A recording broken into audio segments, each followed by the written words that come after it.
friends, it's Christy. I'm so excited to be back with you on the Lawnfawn YouTube channel. Today I'm going to be making a card using a waffle lot and the Scent with Love add-on. So I've stamped the images I'll be using on Spectrum Noir Ultra Smooth Premium White cardstock with jet black ink, and I'll be coloring with my Copic markers. I'm going to start with my waffles, and I wanted those to be a nice rich golden shade, so I went with YR20, YR21, and YR23. First, I'm just going to shade the entire waffle as a whole, and then I will go back and do the individual little squares.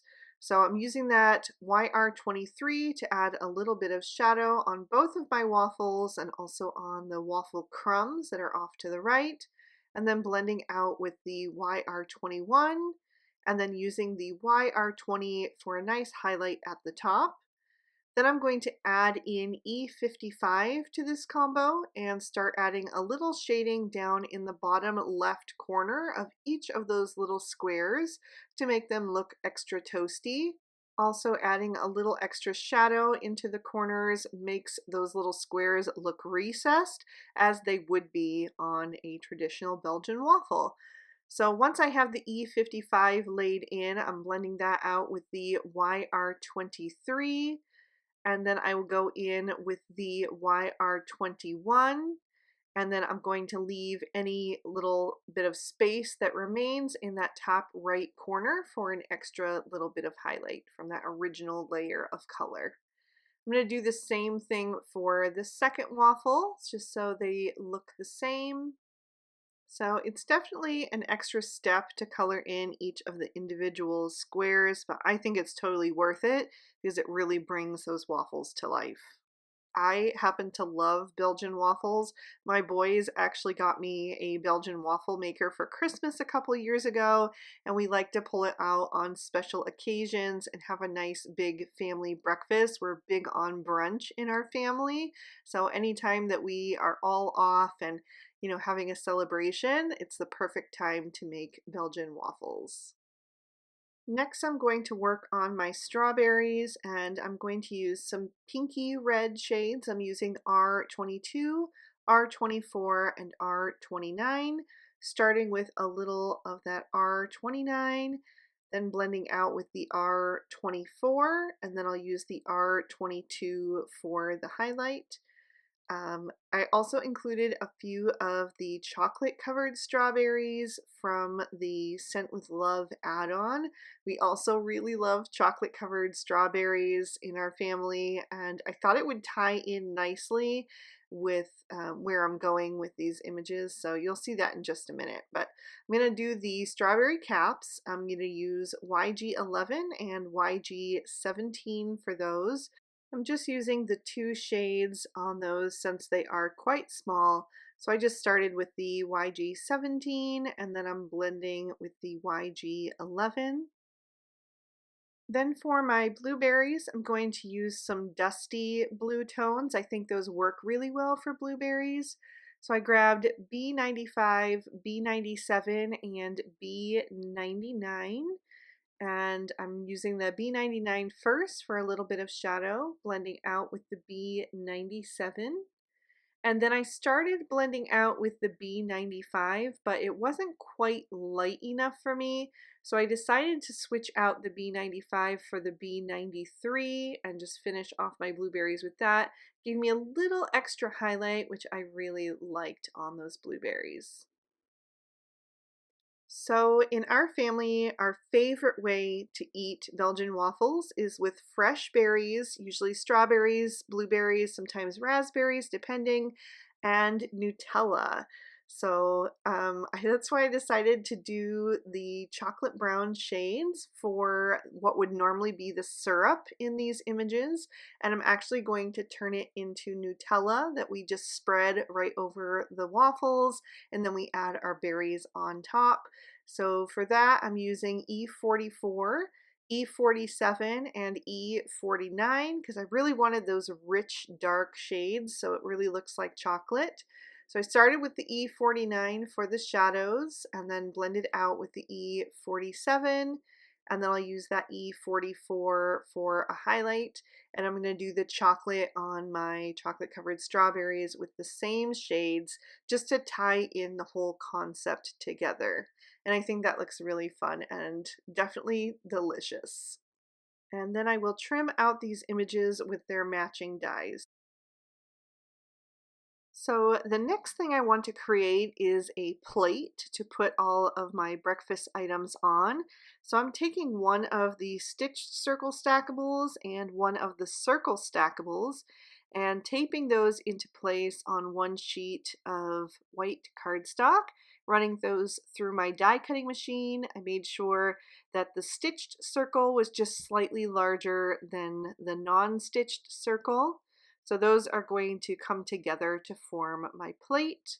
So I'll take my glue tube and just add a little bit behind that. I'm going to make sure to go right up to the edges on that first circle so that it lays nice and flat on the back of the plate and looks more cohesive. I'll just smooth that down into place. Then to make it look a bit more realistic and not quite so flat, I'm going to add a bit of shading using my Copics. I'm going to use C0 and C1 to add a little bit of a ring around the center portion of the plate, and then I'll also do that on the outer portion of the plate. So I'm using the C1 first and just kind of doing like a half moon shape or a backward C, making a little bit of a heavier shadow on the right hand side and then a little bit of a lighter shadow on the left, just by starting with the C1 on the right and then blending that out with the C0 and continuing with the C0 down the left side of the plate. So it's just a little bit of something barely there. And then I did grab my colorless blender to just smooth that C0 into the rest of the white cardstock. And then I'll just set the plate aside for now. And next I want to create a napkin. So I'm going to take the blue gingham piece of pattern paper from the fruit salad 6x6 pad, tear that out, and I am going to try to make a napkin that is going to sit behind my plate, or it could be a placemat, but I want it to look layered. So I'm actually going to take one of the stitched hillside borders and trim off the top edge of the piece of pattern paper that I've trimmed down into a square so that it gives it kind of like a wavy look, just gives it a bit of movement. Then I'll take one of the other stitch hillside borders and trim down the left hand side so that also looks a bit ruffled. And then I'm going to take another small rectangle piece and it's going to get layered behind this one. And you'll see how that comes together in just a little bit. But for now, I am going to take a piece of Bristol smooth surface cardstock that I've trimmed it down with the largest of the outside in stitch rectangle stackables. And I'm going to add some distress oxide ink to the center of that. I'm using some spun sugar. And I'm going to take that almost all the way to the edges because a lot of the center portion of the card is going to get covered up. So I want to make sure that that color is showing on all four sides. So I'm just going to keep blending that on until I have a look that I like. I did want to keep the color nice and soft though. So once I'm happy with that, I'm going to do some splatter detail first with some plain water, just adding that to an acrylic block and then tapping it off the side with a thin paintbrush to get small droplets. And then I let that soak into the paper for a few seconds and then blotted it up with a paper towel. Then I'm going to add some of that spun sugar to the block and mix it with the water that is already there. I did have to add a little extra as well because it wasn't quite as fluid as I wanted it to be. And I splattered some of that. And then to darken up those splatters, I'm going to bring in some kitsch flamingo, add a little bit of water to that as well. And then I'll splatter that all over the background, making sure that some of that gets in all four corners. And then once I'm happy with how this is looking, I'm going to set this panel aside to dry. I also want to add some definition to the edges of my napkin, so I'm going to bring in chipped sapphire and bring that in on the corners and sides where it's going to show. So I'm just adding a thin layer of that just so that it creates a little bit of extra depth and really makes this napkin look layered up. And I left the right hand side and the bottom straight to look like that's the folded edge. So I was checking to see how those were going to work together. I was happy with that, but I did want to add a little definition to the right hand side as well. Next, I'm going to work on the main part of my sentiment. So I'm taking Finley's ABCs and just choosing the letters that I want, taping those in place on a piece of Moonstone cardstock with a little bit of post-it tape, and I'm spelling out 2 words, and then I will run this through my die cut machine. And luckily this phrase only repeated 1 letter, the H, so that's the only one that I had to run through my die cutting machine an additional time to have the whole phrase trimmed out. So once I do, it's going to say whole brunch. And then I'm also going to take a piece of Guava cardstock and use one of the stitched heart stackables to trim out the smallest one. Then I wanted to add a bit of color to my die cuts, so I have taped those down onto a piece of scrap white cardstock, and I'm going to use the same shades that I used on my blueberries to just add a bit of like an ombre effect to my letters.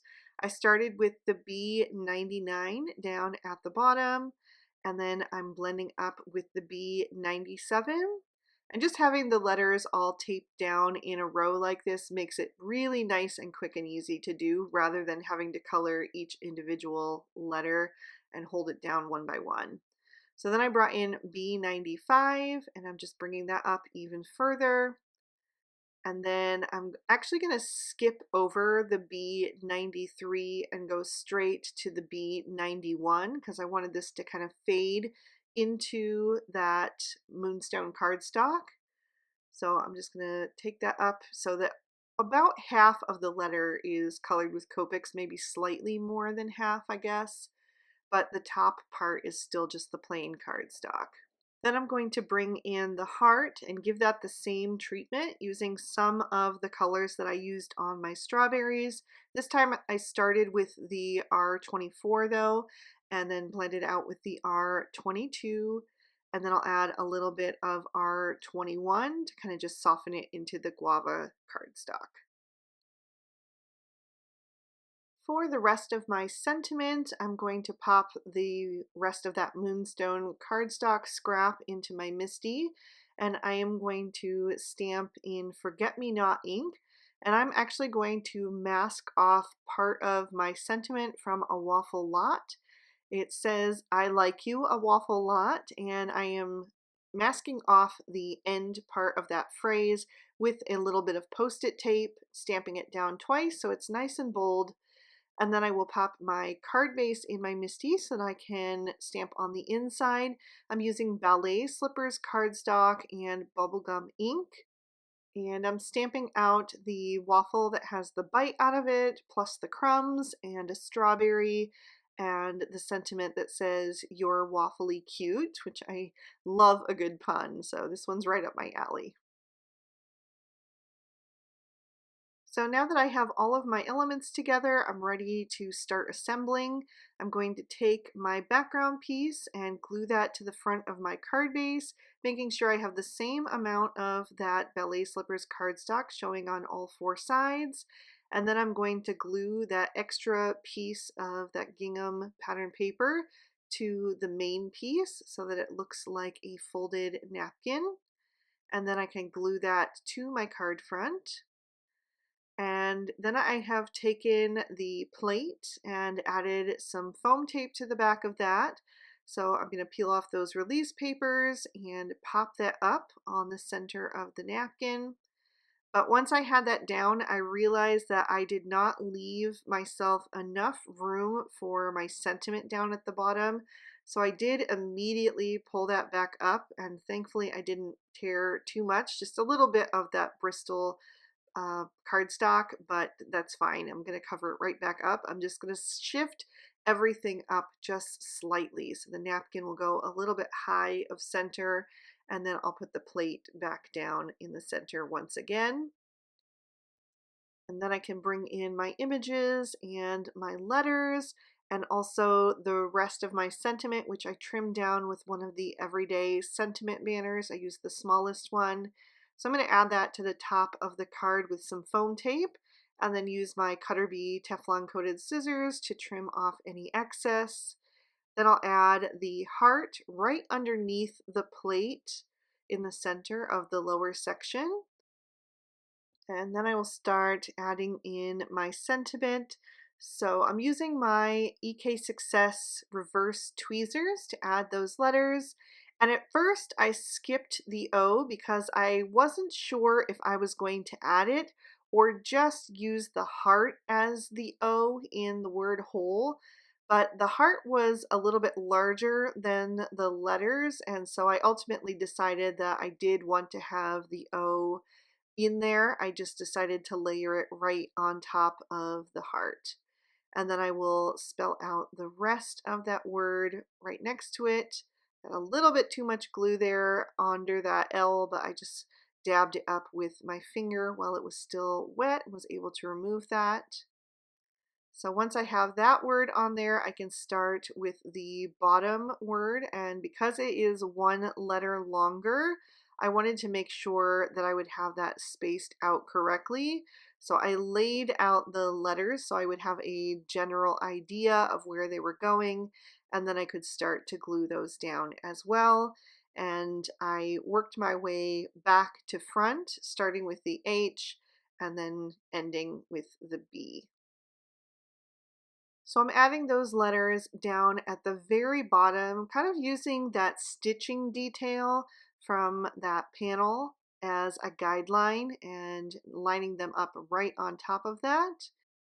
So they will slightly cover up the bottoms of the word above it, but I think because I added that dark ombre, it really makes it clear what the phrase says, which is, I like you a whole brunch. So like I said, I love puns, so I just thought this one would be a fun one. Once I have the sentiment taken care of, I'm going to start working on my plate and rearranging my little waffles on there.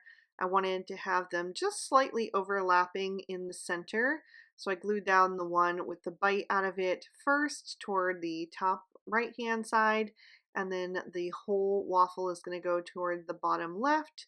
And now I'm just looking for those little crumbs, and I'm using my reverse tweezers again just because they're super tiny to help me adhere those down into place. Next, I'm going to take my Nutella spread and add that to the center of each waffle. And I made sure that I had the dark part of the shading kind of down toward the same part, so they're kind of going in the same direction. And I did that with the shading at the bottom of the waffles as well. Then I'm going to add in my berries. I'm adding one strawberry and then the little trio of blueberries onto my whole waffle. And then I'll do 2 strawberries and another trio of the blueberries on the second waffle, just so they're not identical. And I was just careful about how I placed those because I wanted to make sure you could still see some of that Nutella showing. I didn't want to cover it up completely. Then I'll take my chocolate covered strawberries and add those around the waffles on the plate. I had a little more room toward the top of the plate than I did on the bottom, so I added 2 strawberries up at the top, kind of layered over top of each other, and then I'll add the last little trio of blueberries down at the bottom. Then I have all these tiny little hearts that I saved from a different Valentine card that I recently made using the quilted heart backdrop portrait. And I used the background on that card, but I saved all the tiny little hearts that the die trimmed out because they make perfect little embellishments. So I'm actually going to use 6 of them on this card. I just added a tiny dab of glue where I wanted those hearts to go, and then I'm picking those up with my embellishment wand and just setting them down into place. And my last one accidentally flipped over, so I just had to get it going face up, and then I could set that in the glue as well and use the back end of the tool to make sure that they were on there straight. So to finish this card off, I wanted to add a little bit of a white gel pen detail to the chocolate. So I'm just doing some little lines and dots to indicate the look of a shiny texture. Some places I'll do 2 dots, sometimes I just do 1, sometimes I change the direction that it's going, just depending, and just make those look nice and glossy. And then I'm going to take some Stardust Stickles and add a little bit of that to all of my strawberries, just a touch of it so that it catches the light when you tip the card. And I'll also add a little bit of that to each of the letters that make up the bottom part of my sentiment, just putting it where the darkest shading is. I think that's where it shows up the best, and it just will add a little extra something. And that is going to finish up this card, so I will lift that up so you can see it in a bit more detail and hopefully catch some of that sparkle and shine. And I'll also give you another peek at the inside. I really hope you guys enjoyed this one. I had so much fun creating it for you. If you did, you can give the video a like and leave me a comment down below. I love to read your feedback. Thank you so much for spending your time with me today. I hope you had a good one, and I will see you soon in another video. Bye-bye.